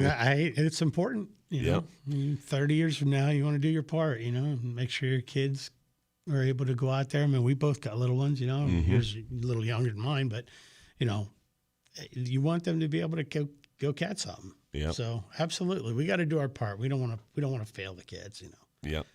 Yep. And that's the best part about being in the charter industry and watching people getting hooked on fishing, especially young anglers, seeing that light bulb turn on when they finally figure it out and get the hang of hooking fish, hooking baits, and just being proficient at it. It's definitely a huge rewarding thing, in my opinion, as part of our industry and kind of part of the benefit of taking kids fishing. It is great to watch. Yeah. It's great. And even adults too. You take someone out who hasn't been fishing before, maybe doesn't saltwater fish a lot, give them some tips, tricks, pointers, point them in the right direction, and then all of a sudden you turn around and they're catching them, bang, bang, bang. Yeah. And it's awesome to see that light bulb go off and everything click into place. So we are coming up here in January. We've got these cold fronts running through, and red grouper opened up. That's going to be kind of the focus here offshore the next couple months before that deep water closure goes on, right? Are you doing a lot of hog fishing? Well, the shorter trips, yeah, we're going to be doing our hog fishing. You know, we primarily run the majority of the year, with spring break excluded. Most of my trips are full days, you know, or more. And even this time of year, like we got red grouper back, so everybody's going to book full days. So we're going to spend a lot of time, you know, well offshore, and it's going to be red grouper, mangrove snapper, yellowtails, lanes. But the mangoes, I really like targeting the mangoes after the front. You know, when that water gets a little dirty, it just seems like they just fire off. You know, their eyes are the worst thing that you know, it's against us. You know, I've watched, you know, chum the mangoes up in the up top and put a bait in the water and throw 3 chunks right next to my bait and watch all 4 of those chunks go down and just watch these mangoes come over and pick off the other 3 chunks and just let mine keep going. You know, I'm down to 20-pound fluoro. I don't know what, you know, you got to go even lighter. You know, but they're sneaky. So when you get a little bit of smoke in the water, it's definitely it definitely helps you out a lot. Yeah, it gets those leader shy fish a little bit more coaxed into chewing. One of the cool things, fishery science wise, we were talking about cooperative research studies and stuff like that. We worked with a woman from USF, and she was doing a study on eyeballs of snapper. And I will never forget her dissecting the eyeball of a big mangrove snapper. It had what looked to be a pearl the size of like a quarter inside its eyeball. And that collects any light whatsoever and is able to reuse it. So even in very low light conditions, they have incredible eyesight and can delineate those differences in shades and in color. And that's why they are so leader shy and so smart, is they have very good eyesight to spot your leader. It's unreal. Yeah. Oh, wow. Really impressive. And Kubera snapper too. They've got those big pearls in their eyeballs as well. Yeah. So it's incredible, the biology and anatomy of a fish, how it will dictate its behavior in feeding. And it's really cool. Interesting stuff, how you see the science tie into the fishery. And relating to that, I'll never forget, at a young age, my dad and I would do a lot of diving. And I'll never forget diving down on like a little 4-foot ledge and 50 foot of water and going negative buoyancy and putting a chum block in front of the ledge and watching the hierarchy of those fish come out and start feeding. Immediately, the little white grunts and the squirrel fish and the spot tails come out of the ledge and start attacking the chum block. And then you see the mangrove snapper come out. Then you see that red grouper kind of wander out. And then 10 minutes into it, the gag grouper hanging in the back doing big circles. And he waits and waits and waits until that opportune time and comes in and smacks that thing. It was very interesting. Yeah, that's cool. Yeah, and it's amazing what you can learning the behavior of the fish or the anatomy of the fish and how it will impact their feeding or their behavior in feeding. Or you could just go out there and trial and error and practice. Yeah, well, I'm not putting tanks on anymore. You know, I got chased out of the water right when I first started diving. Yeah, and by a big shark. It just freaked me out. I was done. I done. I couldn't get in the boat quick enough, and I haven't put on a tank since. I mean, the most diving I do is I'll go scalping. That's about it. I like diving a lot, and I enjoy sharks are cool animals, and I don't mind sharks at all when I'm diving as long as I can see them. Yeah. If I can see them, I'm okay. But like people who dive in Tampa Bay and spearfish in Tampa Bay, and like we both know Emily from the Gulf Council pretty well, diving the Skyway Bridge and spearfishing the Skyway Bridge. Nope. It's a whole different level. Yeah. That's not me. Well, you talk to divers. I've had a lot of conversations with guys that I know that dive, and they get all my respect. I mean, but they'll tell you. They'll tell you. They'll say, you know, the odds of you getting bit by a shark or attacked by a shark, you got better odds of winning the lottery. Mm-hmm. Well, you know what? I know 3 guys have been attacked by sharks. You know how many guys I know that won the lottery? None. So that theory is gone. That's one way to look at it. That is hilarious. Yeah, I definitely don't feel comfortable swimming in water. I can't see the predators that are chasing me. Yeah. Like that's why alligators freak me out so much, is those dark lakes and stuff like that. I wouldn't catch me swimming in there because I can't see them coming. I want to have a fighting chance at least. Yeah. But definitely a lot of fun to get in the water and just go learn and watch those fish behave. And it's not too bad to bring a spear gun with you occasionally too, and swim down and shoot them. But I don't know, hook and line fishing's got my heart for sure. Spear fishing is a lot like shopping in my mind, especially when you're experienced and you know what you're doing. Some of those guys are crazy. Crazy. Good, great. Like if you ever go to the St. Pete Open and watch the weigh-in, it's insane. It's stupid. It's insane. Yeah. That one guy, Dan McMahon, he's like the guy. Like he's like the president of the spearfishing planet. You know what I mean? Like that story that he had what was that? A 403-pound Warsaw in 425 foot. He dove Absolutely. to 420. Unicorn that thing on some wreck in that depth of water. It was, I mean, that's incredible. It's insane. Like how does a human survive going to that depth? The guy dives commercially. That's crazy. He's really, really good at it. He's been doing it his whole life. He's still to this day he's commercial spearfishing. They do mixes. I'm not real familiar with it. Yeah. They mix up the different gases and stuff, and it's very technical, and you cannot make a mistake, but it can be done, and he did it. It was insane. That's crazy, man. Definitely cool stories. Well, we've got a short segment on the other side where we're going to be wrapping things up and giving you guys some reminders about events coming up and giving you a breakdown of what to look forward to. So stay tuned. Real Animals Radio Show will be right back on News Radio 970. We'll be back. I put them in my pocket. I put my dollars in a can. Hi, I'm Billy Jr. with 100 feet of water. That's crazy. That's like where you start breathing the liquid, I think. What's that? Because they, like, when you dive super deep, it's not air, or it's not even a gas in your tank. It's liquid. Yeah. Or something. Nitrox you don't dive that deep with. Well, I think. I can't believe you've never heard of that guy. I think I've heard of him. He I've heard sells that name fish before. to Jason. He sells fish to Don's, and that guy, they mow him over. That's crazy. If that guy ever got into the St. Pete Open, everybody else would just quit. I'm telling you, he's been doing it. He used to be on a. He doesn't fish the St. Pete Open? No, it wouldn't be fair. That guy, if you look him up, there was a spearboard.com or something like that.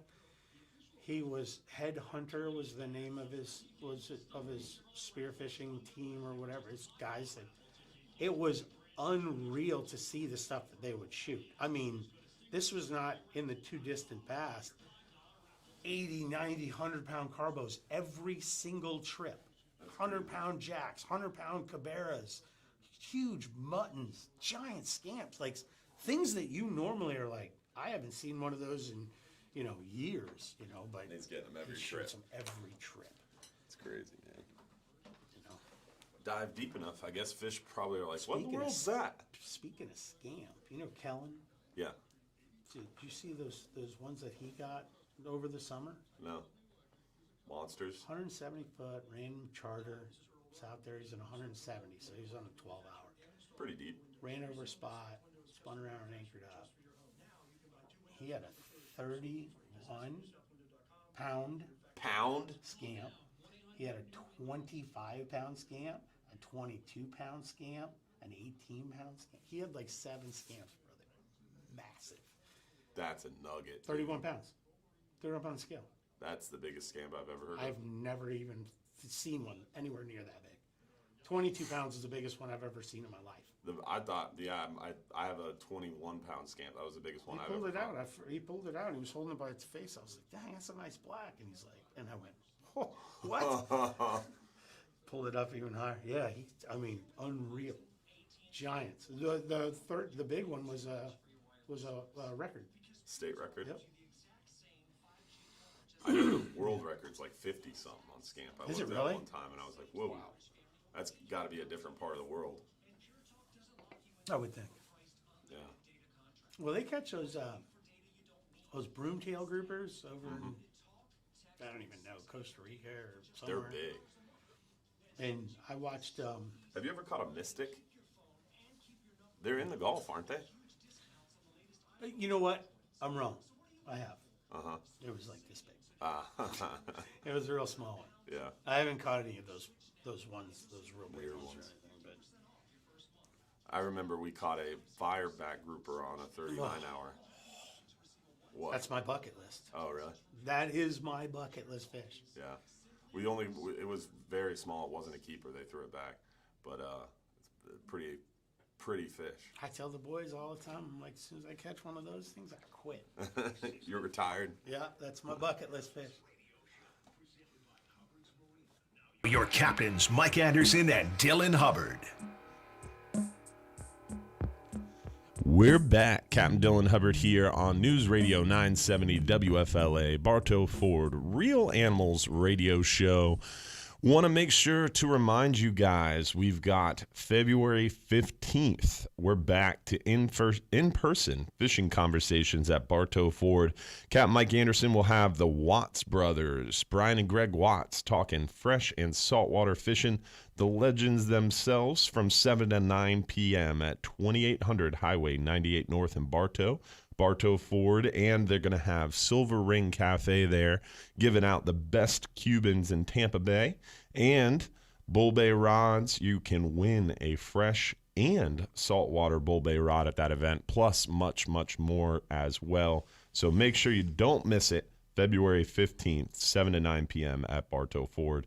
And then also February 19th, we've got the Florida Guides Association annual meeting at Gator Jim's Tackle, 3301 Pinellas Point Drive. If you're a guide or you know a guide or you know someone who makes money on the water for a living, make sure they're at that meeting February 19th, 6:30 p.m. at Gator Jim's Tackle.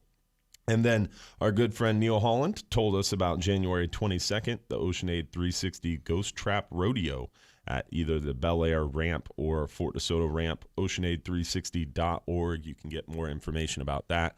He said $25,000 for the first prize in that tournament. That's a lot of money. Yeah, that's a cool idea too, because there's those ghost traps. I mean, they'll just go forever. Yeah, killing a lot of fish. Absolutely, I think it's crabs. A fantastic idea. Yeah, it's really cool stuff, and awesome way to definitely help out the environment and our fishery and keep it clean out there in the Gulf. We've got a last-minute caller. We've got John from Clearwater. How you doing this morning, John? You got a minute or two to join us. What you got for us? Oh, morning. First, if anybody has trouble remembering your number, it's 800-WOW WFLA. Oh, there you go. Never heard it put that way. I like it. Yeah. In order to get the kids out there to fish, they need to get their study done. and there's a free course online that lets them understand how to study, and also when you're doing your instruction books for your equipment. It's called Study Technology, and the free course is on the website called volunteerministers.org. Volunteerministers.org. There's a bunch of free courses on there. And basically, if you're reading something or listening and you go past a word you don't understand, it makes you feel blank.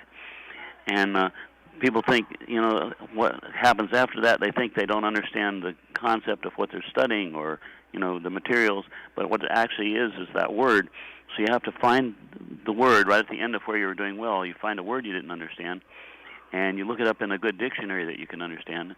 And you That's make up definitely some good options and a great way to read and learn more. Thank you so much, John, for calling in this morning and shedding some light on how to better study and become a better fisherman or learn how to use your electronics a little better too. Definitely important to learn what you don't know and pick up on it quickly, right? Especially someone like you and picking your brain this whole morning. You didn't know it, but got a Wahoo education. I lied about most stuff, so. Spoken like a true fisherman. Well, we've got a lot going on out there, guys. Time your trips around the weather. We're on that first quarter moon, coming up to a full moon. We got those fronts rolling. So important to watch the weather as it can change quickly. We got a big front coming through Monday night. Fishing ahead of that front or behind it once that water calms down and clears up is the best time. So time your trips around those systems and get out there and capitalize on those weather windows. And inshore, even when the weather's nasty, you can find a seawall, a bridge, or a wind-protected shoreline and target those sheep's head. The snook get excited when the weather's bad. It's always a good time to get out there on the water, as long as you're not too busy. Because don't forget, if you're too busy to go fishing, you're just too busy. Right, Steve? Absolutely. Well, if you wanted to take a trip with Captain Steve Papen, how would you go about doing that? You can give me a call. I got... What's your phone number? Oh, I'm going to give it to you. Okay. It's 727-642-3411. My website is fintasticfishingcharters.com. We're on Facebook, Instagram, all that good stuff. Even TikTok. Figure that one out. I want to see a TikTok video. I did that one for my daughter, man. She wouldn't stay off of it. So now we have like 10,000 followers. That's awesome. It's pretty cool. Well, check him out, Captain Steve Papen, Fintastic Fishing Charters. Don't forget, tomorrow you can check out the Real Animals Sunday show from 7 a.m. to 9 a.m. on 620 WDAE. We'll be back again next weekend talking fishing right here on News Radio 970 WFLA. Every Saturday from 6 a.m. to 8 a.m. you can join us live on the Real Animals or Hubbard's Marina Facebook page or on the radio at 970 WFLA. Appreciate you listening in this morning and joining us, and so appreciate you having us in on your radio and dealing with us and listen to all the good conversations. We'll see you next week, guys. Don't forget, if you're too busy to go fishing, you're just too darn busy. The proceeding was a paid program, paid for by Real Animals Fishing. WFLA Tampa, WXTV HD2 Clear. It's starting to wake up. Starting to wake Yeah, up I'm and text you? getting texts. I've got a face for radio. You got a face for radio. I got a face for radio too, but we're live on Facebook, so you got a face for Facebook too. Thanks for watching this morning, guys. Hopefully you enjoyed the show, and appreciate y'all tuning in and joining us on Facebook and on the radio. Hopefully we'll see you out there on the water. Again, Steve Papen, Fintastic Fishing Charters. Look him up on Facebook. Give him a follow. Instagram or TikTok. I don't know about TikTok. Actually, I take that back. Don't look at his TikTok. But It's good. It's good stuff. It's all fishing. Do you do a TikTok dance? It is all It's all fishing stuff. It's pretty awesome. All right. Maybe check him out on Take TikTok. a fishing video, you put some music to it. That's about it. That's all it is. There's nothing crazy. All right. I don't do any of that nuts stuff. Hopefully we'll see you next week for another episode right here on the Real Animals and Hubbard's Marina Facebook pages. Don't forget to check out tomorrow's Real Animals radio show, 620 WDAE, 7 a.m. to 9 a.m.